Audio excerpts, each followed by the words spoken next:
Day in Cuba, the United States reopened its embassy in Havana. Despite this partial thaw in the relationship, there are still real differences between the two countries.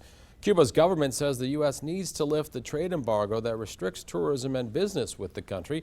Cuba's foreign minister defended his country's human rights record. Critics say the Cuban government continues to suppress its people and that opening Cuba to trade and tourism won't change that.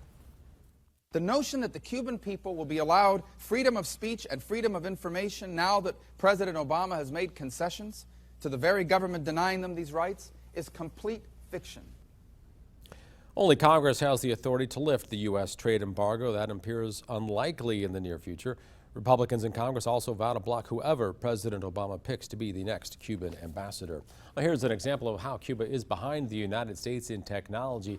The country finally has access to the World Wide Web. The Cuban government began installing Wi-Fi hotspots as a condition for normalizing relations.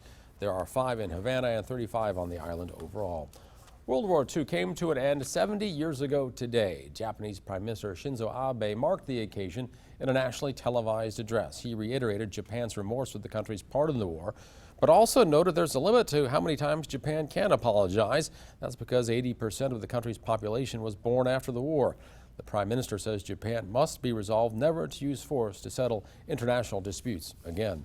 Rock Island and South Rock Island townships took time to mark the anniversary with a salute to veterans and hosted a breakfast today. Almost 90% of more than 16 million Americans who served in the war have died. Rock Island Township Supervisor calls this an emotional and moving experience. But it also gave them a sense of honor and recognition that they're well-deserved, because if not for what they did 70 plus years ago, we would not be able to be here today and identify with the freedoms we have today. Carmen's father served in World War II and was inspired by his father's stories to put together this event.